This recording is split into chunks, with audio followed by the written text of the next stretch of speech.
Welcome to Season 5 of the Lead with Coffee podcast, where we continue the journey into how you can change the culture in your business and your home through simple leadership practices. Grab a cup of coffee and get ready to join into today's conversation. Welcome back to Lead with Coffee. We've had a couple of weeks off. It's been a little crazy, but we want to thank you for the grace of giving us a little bit of a gap. But we're excited today to talk about launching the barn, turning it to a revenue-generating business in less than 6 months. Yes, and so why don't we start off by telling everybody what is the barn? I know, it's been a while. We've talked about it on some of the previous podcasts over the past few years, but the Barn San Diego was just a dream that God really put on my heart about 5 years ago now, which is crazy to think that now we've launched it. And it was meant to be an event center originally, a place where people could just gather, and whether that was worship or just spend time in community together.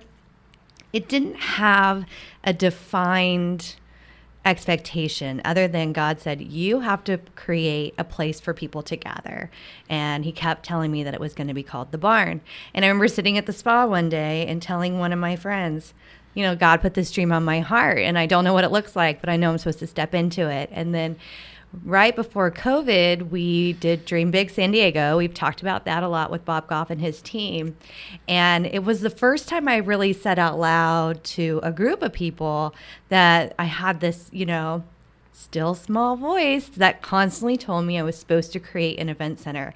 And the reaction we got from people was crazy, right? Like, everyone was excited about the barn. About the barn, yeah. It was a special time because it was, and basically Bob set it up that everyone at the end of this event had to say what their big dream was. And so we went around the tables and Sarah explained it and people just thought it was an awesome idea. Yeah, and it was funny because at the same time, Bob and his team were creating an event space and a venue for people to gather called the Oaks here in San Diego. And we just didn't know how God was going to intertwine all these stories together and the people in these stories together because pre-COVID, we all went in, everyone in the room was running some sort of business and had a big dream, whether it was a side hustle or for their own business. David wanted a podcast, and here we are. Hey, living the big dream. And I wanted a barn. And oh yeah, we are still running a multi-million-dollar small business here in San Diego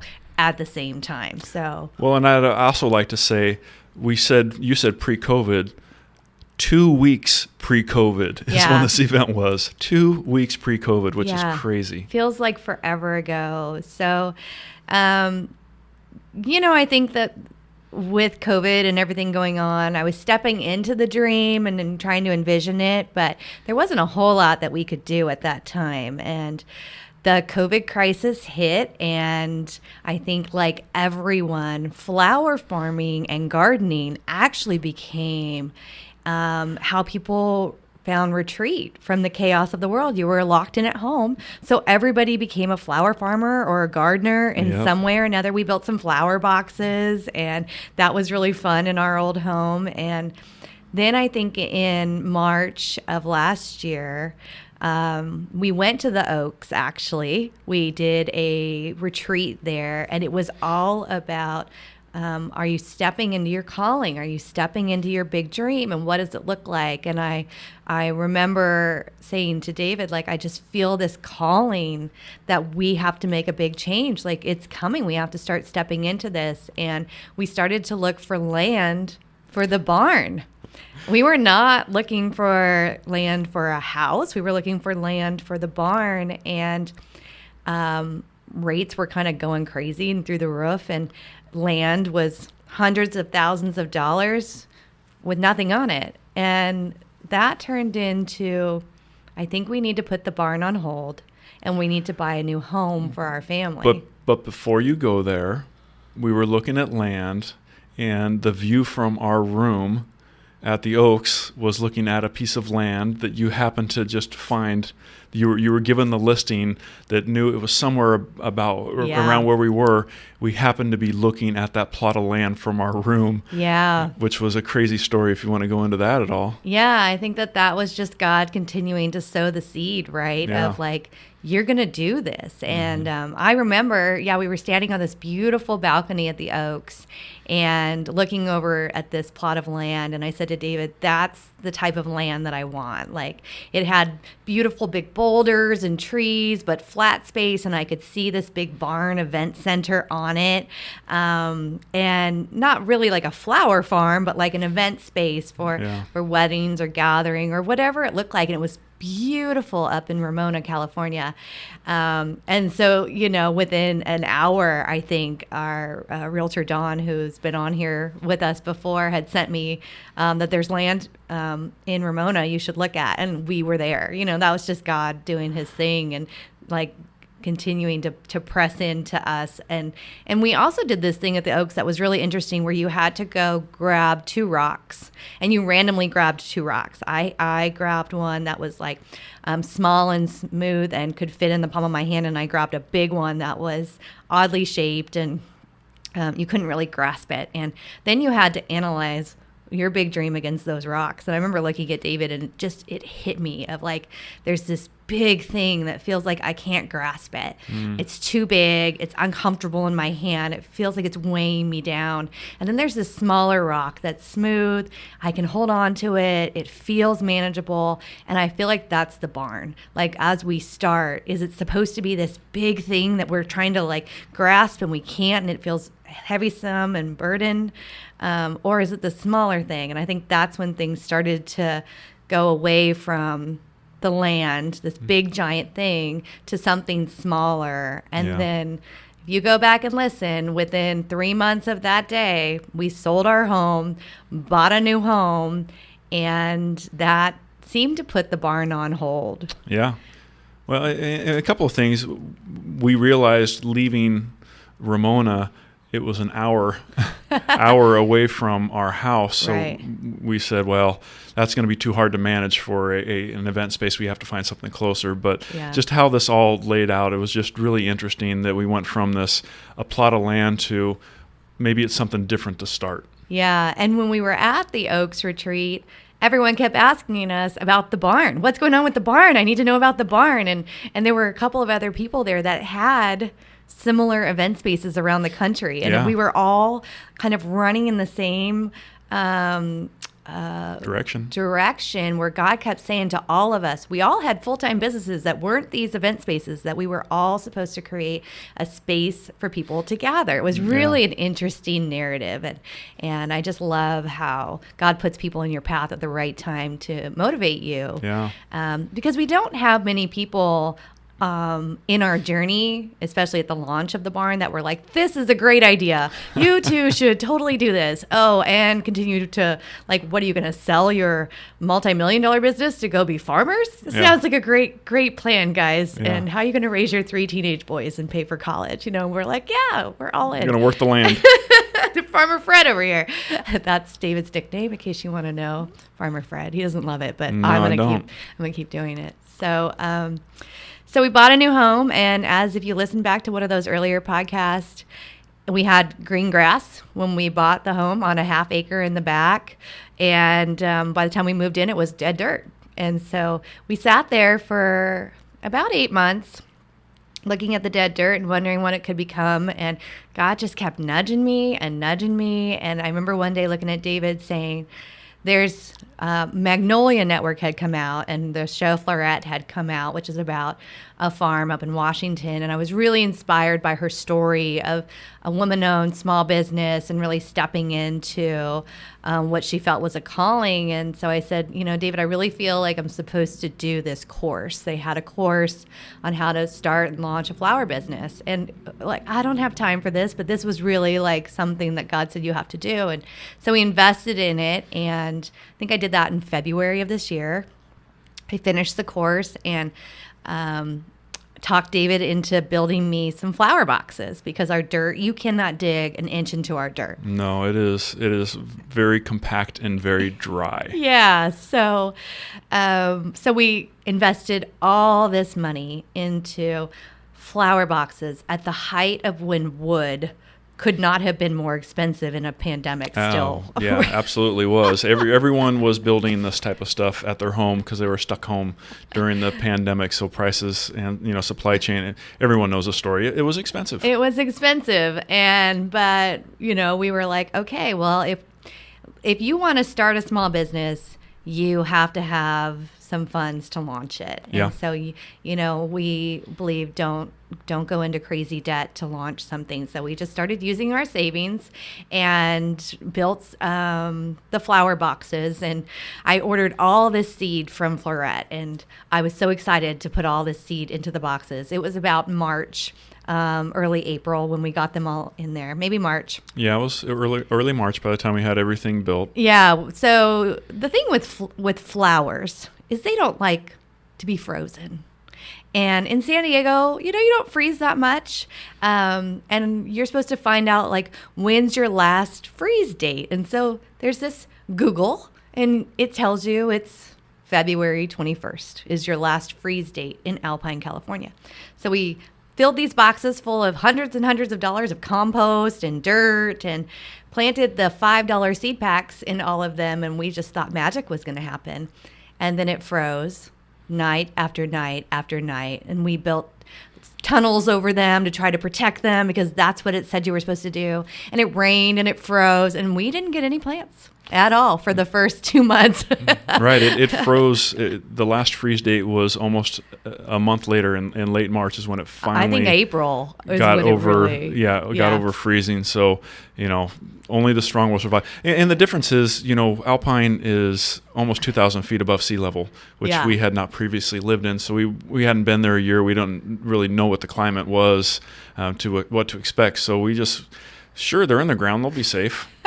And I remember them saying on the course, as you learn, like any new business, how to evolve and grow your business, you're going to fail more than you succeed. And in flower farming, you're going to kill a lot of plants. And man, we killed Check that box. a lot of plants, and we still do, because if we weren't freezing, we are now in a excessive heat warning for 10 days at 100 degrees straight, with no rain for 2 months. So it's just this, this is San Diego. Yeah. This is what it looks like. But I think we really started getting some traction around April. The spring flowers started coming. And the challenge with launching a brand new business is you can get really caught in comparison of what everybody else is doing. And we say it a lot. You have to run your own race. You have to be present where you are and figure out what you're doing. And so I remember looking at David one day and saying, I just need grace in this first year because I don't know what's going to grow. I don't even know what I'm doing. I just know I'm supposed to keep stepping into it every day and trying it out. And I'm going to fail a lot. It's not going to make any money. But just let me try. Let me try to figure this out, right? Remember that? Yeah, absolutely. And we did. We tried a ton of different things, and some worked really well, and some still don't work. Yeah. But we kept going. We knew that this was the right thing to do.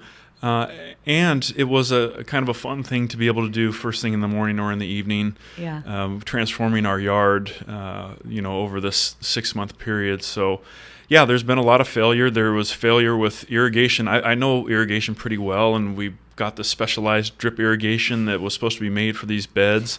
However, beds hate it. Well, the beds hate it, and honestly, I didn't think the stuff was, for what we spent on it, I think it was junk because it kept blowing out. Yeah. And so we would flood the beds, and, it's on automatic sprinklers, and it's flooding, and you don't realize it. It was just a whole thing. And so we've had to figure that whole thing out, put pressure reducers on, and, once we've added more and more boxes and, tilled more ground, then you got to, change the reducers to a higher level PSI, so now you have enough pressure. So we've been it's not only a challenge for growing the flowers, but it's a challenge for the watering, the sunlight, all the things that we've had to figure out. Yeah. So I think in the beginning, really, like, February to April was us just really figuring out, can we make anything grow in this yard? Because we couldn't get anything to grow. And as spring started coming around, I started shifting to, I wanted some fruits and vegetables. And so we went and, watched a YouTube video and figured out how to make arches for hanging fruits and vegetables to grow, and that was fun. I mean, we started we got a rototiller, which was like a new fun tool that I decided to try, and lots of tears and laughter later as I'm like chasing this thing across the yard because it would not go into this hard dirt. Yeah. I remember saying to David, I think I took a day off and I said, I'm going to go buy a rototiller. And he was just probably here at the office going like, Lord help me. Like, what is she doing now? And I put it together all by myself, got my oldest Taylor to help me put the oil and gas in, and off I went and just started rototilling. And by the time David got home, I decided one little area for some vegetables wasn't enough. So come on, Taylor, let's take your truck. Let's go buy a bunch of compost and let's kind of make this like, I don't know, maybe a 500 square foot area, rototill it, and see if we can throw some seeds down in the back, sunflowers and whatever. And it's like $100 investment versus this $500 box, and see what grows. And the irony now is we have 2 beds like that, and those are the mass producing areas. And we just laugh. I wrote a blog about it on the Barn San Diego website that you can go read our journey, and the blogs and our 6-month look back. And it really was that you have to trust Mother Nature to do what it needs to do and stop over engineering everything, because the native soil and the native dirt is what seeds really wanted, versus these high-end boxes that feel like little pampered princess boxes that won't grow anything. Well, and it's so funny because we were worried there were so many gopher holes in the yard that we wanted to have these raised bed boxes, and we put the wire mesh underneath so the gophers couldn't get to the roots and all those things. And, again, spent a lot of money on the boxes, but then the rototilled land, which we should have had a clue because all the rain that had come on the property when we bought the house, the whole back was green. So it was like this soil can produce. Right. It was very obvious.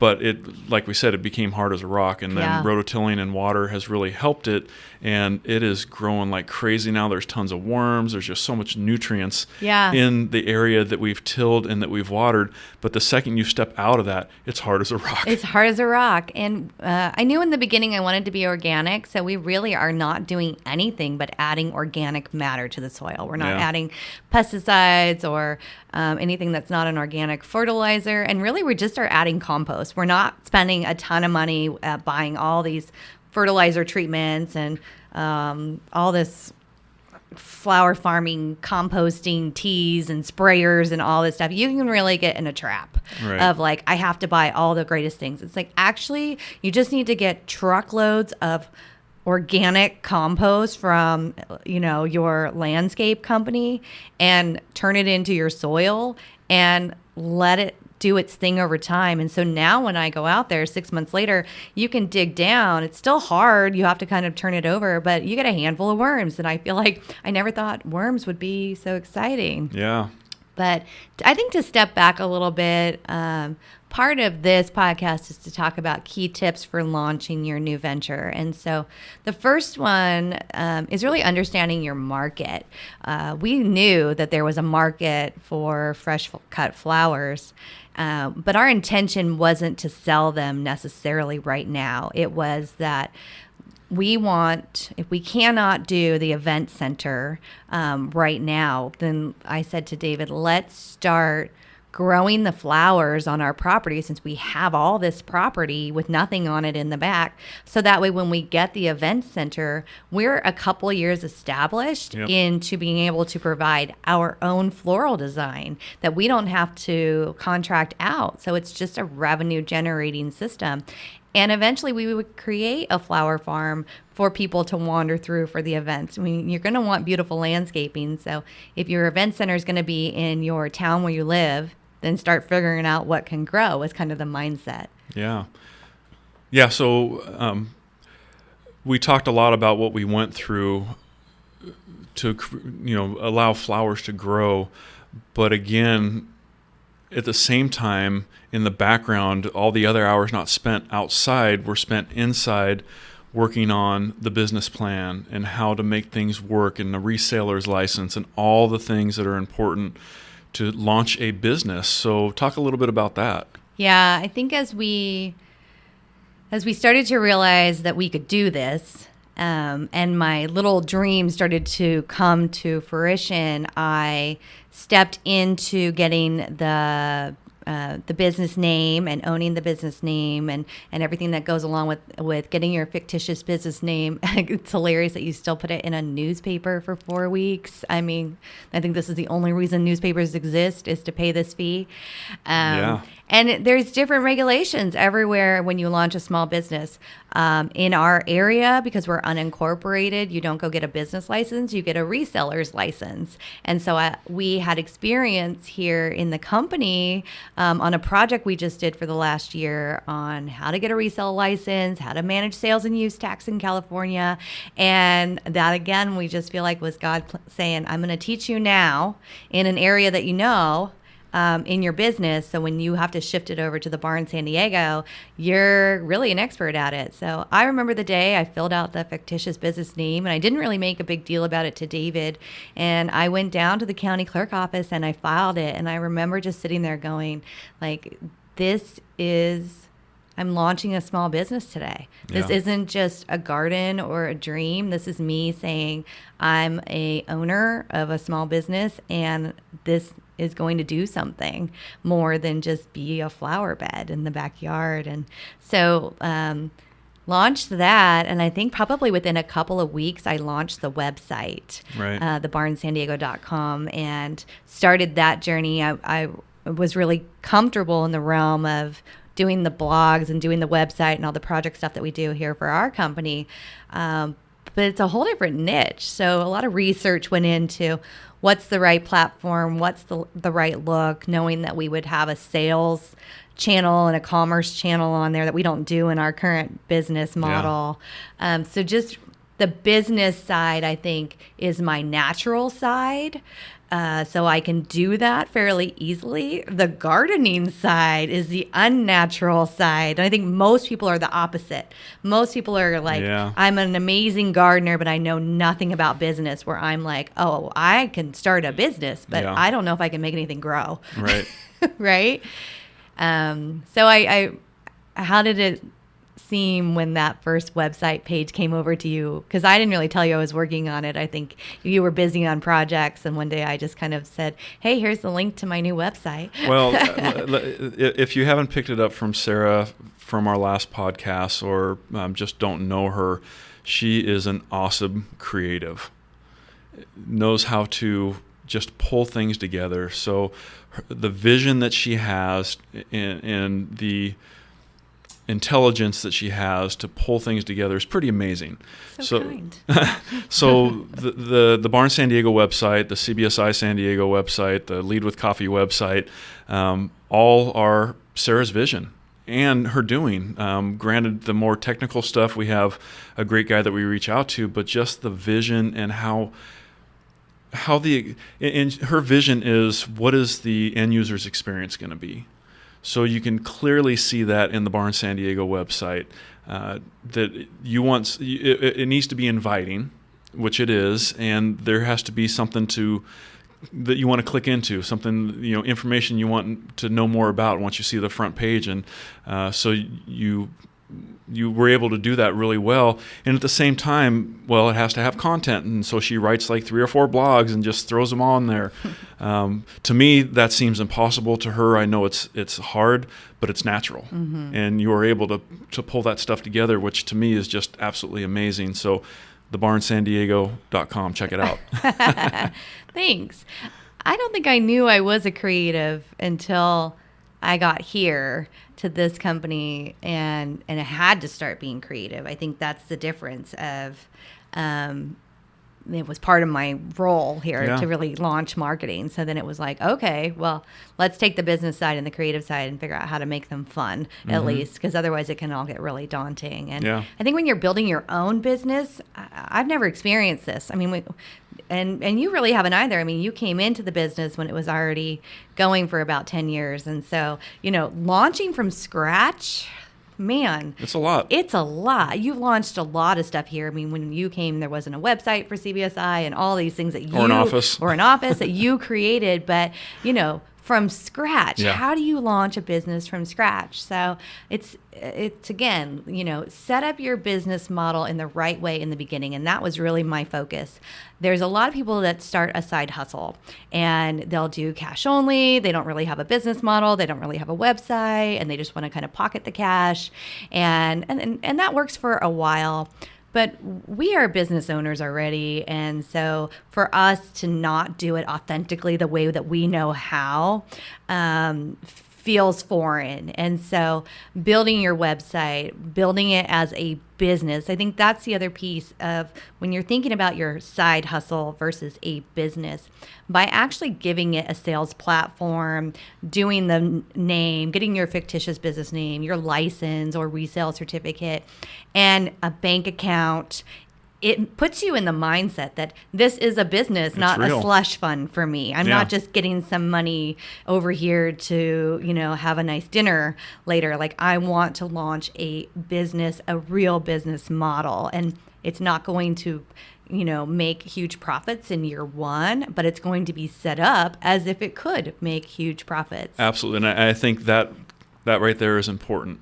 Knowing, because a lot of these side hustles, digital course or whatever you do, and it instantly makes money, but does it last? Right. Are you continuing to improve it and upgrade and make it so it'll last more than a couple of years? Where here we are literally setting the foundation, Right. a strong foundation, knowing that the investment is, large up front.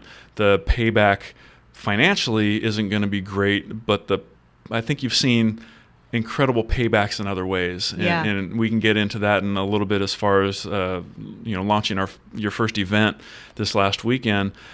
But I think if you are truly if you truly have a dream and you really want to launch something that's going to last, these are the steps you have to take. Yeah. You have to spend the time to do the little things, and you can't do everything at once, but you can make some pretty good strides to set that foundation so it can be something that can be scalable. Once it's established, now you know how to scale it. Yeah. I think this is where a lot of small businesses go wrong. Yeah. They do not set it up as an appropriate business in the beginning. Right. And cash can be alluring. Right. But at the same time, you got to be open and transparent with your tax person. And then if you're collecting money, and have this lovely relationship with your state. California loves their tax money, and so they want to make sure you're paying it. And if you're not setting up all your systems right in the beginning, you're going to get hit with this large bill during tax time, and you're going to be like, oh, I didn't understand I had to pay sales and use tax on everything I sold. So, you buy something for $5 at wholesale and you sell it for $20, guess what? You're paying sales tax on that $20. Well, and I would also say all your Venmo payments, they will come back to you. They will come back to you if So you're you might as well set it up now for, sales tax and reporting and all those things, because Yeah. if you have a small business and you're just collecting money from friends, Yeah. that's not going to last forever. Yeah, we're seeing that now. Venmo and PayPal have really stepped it up over the last year, because any revenue you collect over $600 is reportable. And everyone would put, Venmo and put an apple or an orange or a glass of wine or whatever when you're transferring money. And you would see this at nail salons and all these different places. And they were trying to hide the cash that they got in so they didn't have to pay tax on it. And at the end of the day, that's not who we are. That's not our ethics. And so I would rather not be in a state of trying to hide anything that I got, because I'm actually so excited to actually get some money. But this is the reality of business. Right. If you have to sell something, find your price point that makes sense for you. The other thing really for launching a new venture is your marketing strategy. And so what I started doing, I didn't even have a box built, and we bought the naming rights for the website. I think we had the naming rights for the website for a year before Yeah. we even Yeah, started true. thinking about building in our backyard.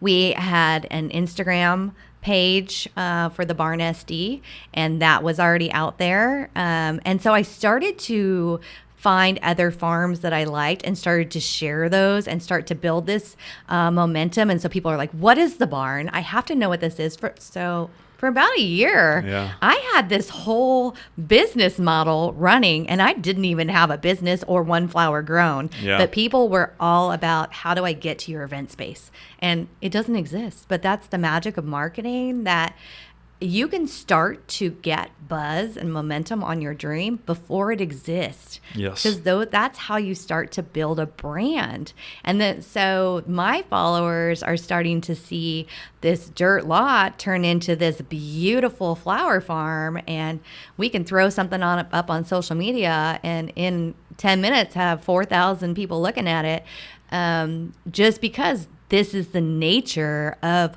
this industry right now. So part of the marketing is knowing what this industry is looking for. Yeah. The cut flower farming industry, the event space industry, anything outdoors that doesn't have to be sold or transported overseas. There's all these things that everyone's looking for. And buying local and supporting small business during COVID became huge business.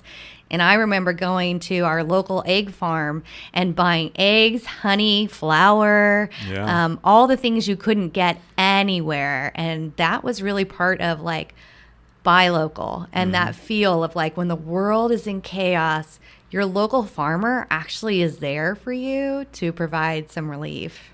Well, yeah, and not only that, it fits in really well.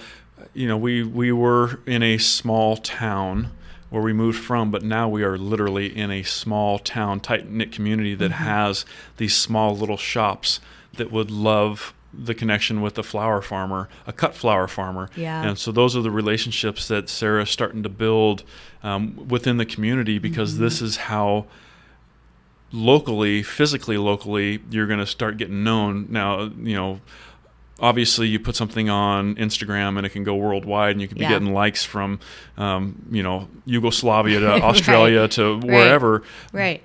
But getting to know the people, the Alpine, Garden Club and all these things are what locally is going to get the attention. And Sarah has started that, and people are seeing, and you can see the flowers as you go by our house. You can see the backyard, and I've actually seen cars slow down and kind of look, what's going on back there? These massive sunflowers and all these things that catch your eye as people walk by and drive by. So it's pretty fun to see the local buzz that's just starting to develop. Yeah, and I think our friends and family, for the last 6 months are like, what are they doing? Are they having a crisis? Like, are they thinking this is really going to be like a business, or like flowers in your backyard? What are you going to do with these things? Yeah, no one understands. No one I will say understands. that right now. No one fully understands what's going on. I think that is the case for any entrepreneur. Yeah. You have this you're on fire inside because you have this dream that you're supposed to step into, and you're trying to figure it out. And while you're trying to figure it out, everyone else around you needs clarity about what you're doing. And it's not their dream. It's not their vision. You don't have it all figured out, so you can't make them comfortable with what you're doing. And they don't have to be. And they don't. And that's what we've learned. I think that's part of the wisdom over just the last 6 months is it's not my job right now to make everyone get it. It's my job to step into my calling and every day figure out what it is that I'm supposed to do with it right now. And if they want to join along, great. If they don't get it, that's okay, because maybe it's not being built for them. It's being built for the person that's going to come gather at our property or our event space one day, who really just needs to, be in community. And so what we've been doing is, while it was kind of growing, I was really trying to figure out what's my market. What do Yeah. I want to do? Your traditional flower market is going to the farmers markets and all of those things. And while that's great for people that can do that, we run a full-time business with 3 teenage boys, and there isn't this opportunity for me to just go do farmers markets on Wednesdays at 2:00 to Right. 2 to 7. And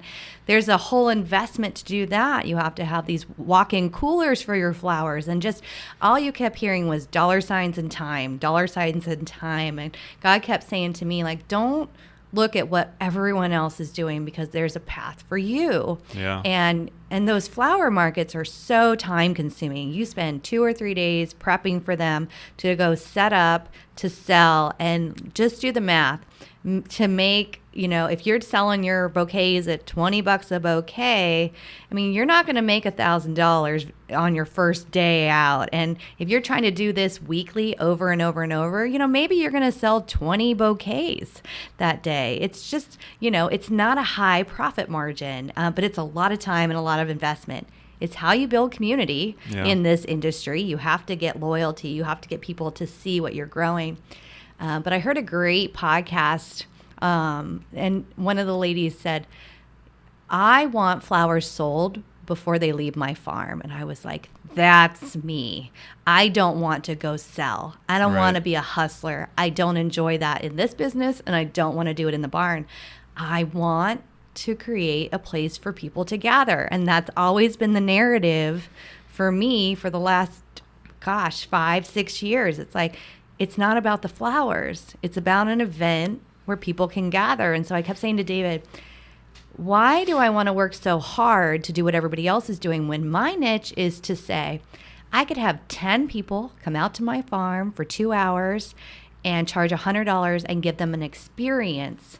And in 2 hours, I can make $1,000. Or in 2 farmers markets for 2 weeks, I can try to make $1,000 and spend tons and tons and tons of time begging people to buy my product. Right. And so we decided, a couple of weeks ago, I decided I'm going to do an event on the property. I'm going to do it with friends and family only.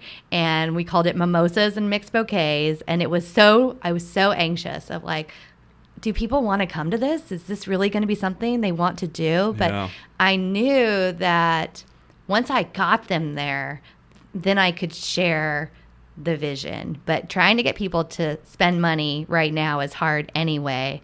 And even friends and family, everybody's busy. And I think it was, at first we were so excited and we started to get people signing up really quickly. And then everyone was busy. Everyone we thought would come was busy, or the people that signed up dropped out. And I just kept looking at David like in defeat of like, I don't understand. I feel like this was 10. Like, I can't get 10 people to show up. Like, the business side of me was so defeated of like, this has good value. Yeah. And then I remember just sitting one morning kind of in the garden and going like, God's going to put who is supposed to be here and the number of people that are supposed to be here in our path. And I have to let go of what my expectations are for this and know that it will take time to build the brand. And so we had the first event on this last Saturday, and there were 6 of us, and it was such a beautiful moment for me to see it all coming together. I'm a hoster, so hosting is easy for me. We made this beautiful mimosa bar and brunch goodies, and I had, to most people's surprise, a flower stand filled with 12 buckets of fresh flowers that we were going to turn into an arrangement. And so the professionalism of it caught them off guard of like, oh, you're a real business. Yep. Even close friends who have been in the journey for 5 years were like, I didn't know you were doing any of this. We had custom sweatshirts, we had custom t-shirts, we had custom bags, and it's all this small stuff we were doing behind the scenes that when they walked in the door, they really felt like, oh my gosh, I'm really coming to something special. Yes. I'm not just coming to make a sunflower bouquet in a mason jar. Like, I'm coming here to treated really special and like I'm important and that this is for me. And I think they didn't get that. That was always my vision, that when they came to our property, they just felt so welcomed and were so excited to be there that they didn't want to leave. And you had fun just watching all the ladies kind of come in stressed, as moms normally look like at 9 a.m. on a Saturday if they're getting kids everywhere. Yep. And then what they kind of journeyed through while we were going through the program. Yeah, so I stayed away. I was working on some other things, but I was keeping watch of it, and I just saw all these ladies. They would go and make their mimosa, and they would just walk out into the flower area and just kind of look around and look at the pumpkins and look at the flowers and just be totally overwhelmed, but at peace and just hanging out, having a good time together, chatting and laughing, and just really enjoying that experience. And Sarah and I hadn't necessarily talked about what that 2 hours was going to be. I know she is a great hostess, and so I expected it to be all those things, but I didn't realize that the first hour was just going to be gather, enjoy, talk, and walk around the garden area. And it was perfect. It was perfect. And it wasn't until the second hour that she brought everyone over and started looking at the bouquets and teaching them how to put it together. I got some great video on that, and because I wanted to capture those moments that she knew I was going to take some pictures, but I was trying to take some pictures from far away of all the ladies gathering in the flower area, and then building the bouquets, and just so we could tell a story. Yeah. For those that missed out, this is the experience that you missed out on. Right. And it was incredible. And one of the first comments that I was given by one of the other Sarahs, because most groups have multiple Sarahs in them, at least Sarah's running packs. Yeah, Sarah's running packs. She said that I came here not even thinking I could make a bouquet of mixed flowers, and look at this thing. She was so blown away by what she was able to create. Sarah's a great teacher and showed the step-by-step, but I think that's the beauty in it. They had no idea what to expect and what creative form they were going to make, just by a little bit of guidance. And they all walked away with these incredible bouquets. Yeah, I think that's the beauty of when you have a vision and you're an entrepreneur and you're trying to get your product out there for someone to see.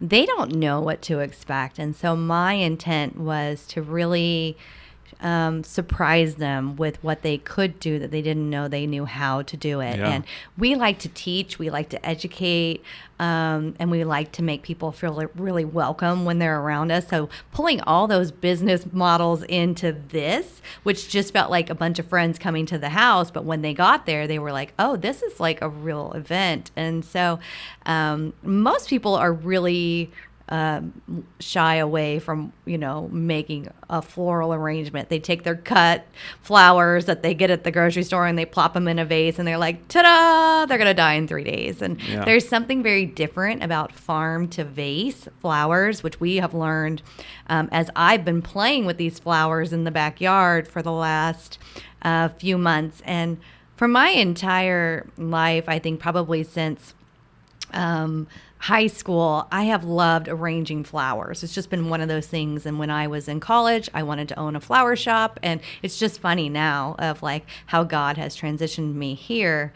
So arranging flowers is something that I never had technical training on. It's just something I like to do. And so we weren't making a mason jar bouquet. We were making a full centerpiece, and they did not know that. So, for $100, they get to come to the farm, have mimosas and brunch, hang out in the garden, make a custom centerpiece, and get our custom barn bag, which has a lot of value. Yeah. But people don't know what that looks like until you capture it. And so part of what David did was he captured the story of what was unfolding as everyone was just experiencing this 2 hours, which to them felt much longer because they just relaxed once they got there. And it wasn't, once we started making the actual arrangement, it was a step by step, like, let me show you what I'm doing. I'm going to build it in front of you and you're going to build it at the same time. And everyone's going to be different, and that's okay. But here's a trick if you want it to look fuller or whatever.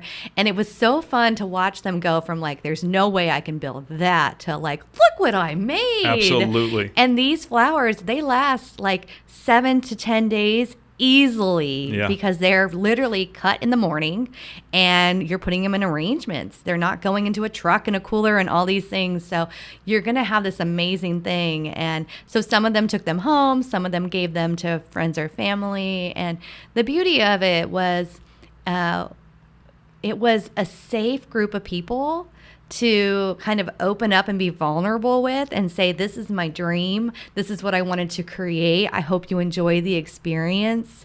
And at the same time, be okay with them paying you. Because Right. it's hard. I am just take it. Let me make it for you. So that's what I've been doing, is just making amazing arrangements of flowers for people and giving them away for free, because selling it feels hard. Yeah. So being okay with saying, like, I appreciate you supporting my small business and letting them pay is their way of saying, like, I see what you're doing and I appreciate it too. And the fun piece is that, again, I could do farmers markets every weekend, or I could do 2 events a month for 2 hours each in my yard and create a customized experience for people and watching them. I think now selling 10 is going to be nothing, because everybody, once we started posting what we actually did, is like, sign me up for this, Yeah. right? And I can't handle more than 10. And that's the beauty of it, is it gets to be a small, curated group of people. And it is revenue generating. It is a business now. And I think it's fun to see it launch. It's fun to be able to say, this is what I want to do versus this is not what I want to do Yeah. with my time. Mhm. And it really pulled all the pieces of what we dream of on a big scale into a really small, safe scale of our yard in our comfort zone of where I host all the time, right? Yeah, and the other thing that came across, and he's part of this too with the Dream Big and everything, is I remember one of the first things that Bob Goff had said at the Dream Big event was his dream was to stop going places and speaking, but create a space for people to come to, which is why he launched the Oaks. Right. And so the fact that it was happening at the same time, it's kind of the same thing. Now, Sarah's got a place that she's grounded, that people can come to her, and she can experience it every morning, every afternoon. No question, it's a lot of hard work. It's a lot of physical labor, and it's pretty hot outside right now. So it's a lot of blood, sweat, and tears. But the beauty of it is just so great, and the fact that you saw that and realize that you don't have to. And that's one of the things we talked about this business. This business, we're constantly trying to find people to hire us, that we can, trying to prove that we can perform well and that we have a service that's really good. Whereas the Barn San Diego is a place for people to just come to. People are interested in coming to, and having that it's a whole different experience as a business owner when you have people, when you have people that want to come to you, and that you have an experience that attracts people compared to having to just search every day for a new business. Yeah. And I love that part of the barn. Yeah.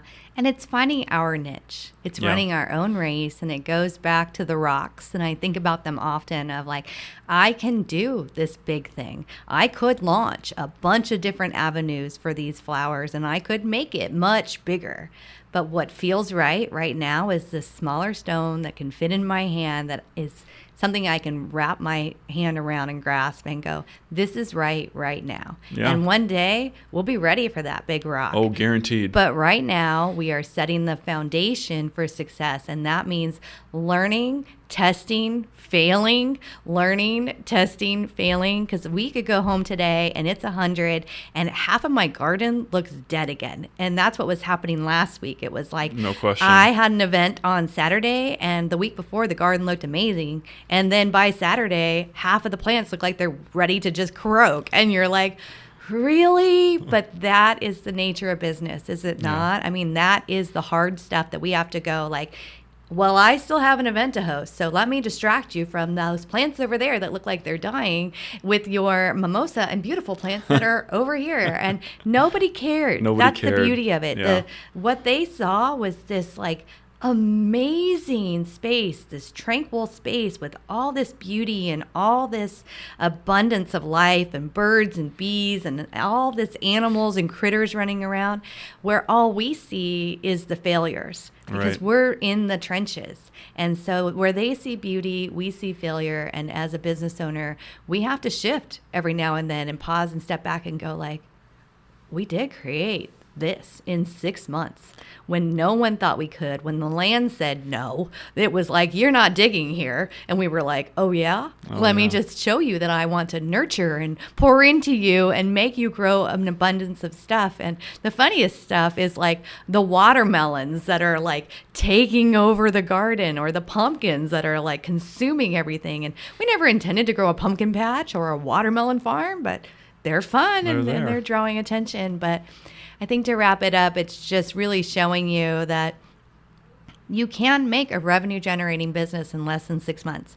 How much revenue you make depends on you, depends on what your systems can handle, what you can handle. And I know for me and for David, this is right now. And Yep. I'm so excited because we are creating something that people cannot wait for us to post the next one. And it's kind of fun to see, we couldn't get 10 before, and now will there be a wait list because they're like, oh my gosh, I want to come to this. Like, what is this, right? And I think that's more fun for me when people start to see your dream and they're drawn to it and they don't even know why, because they don't Right. know what it is or why they feel like they have to come, but they know there's something about it that they need to figure out. Yeah, so if you're excited about this, hearing about it, then check it out, thebarnsandiego.com, or on Instagram, Facebook, The Barn SD. Just do a search. She's got great reels, great stories. So it's a lot of fun. Please come support it, check it out, and give us a comment, some feedback on what you think about it. Yeah. Start your dream. Start small, let it launch, and see what happens. We appreciate that you decided to hang out and spend some time with us discussing life and leadership. It would mean the world to us if you would share this episode on social media to increase our online presence. If you enjoyed the episode, please take a minute to rate it and review it wherever you listen. Mahalo!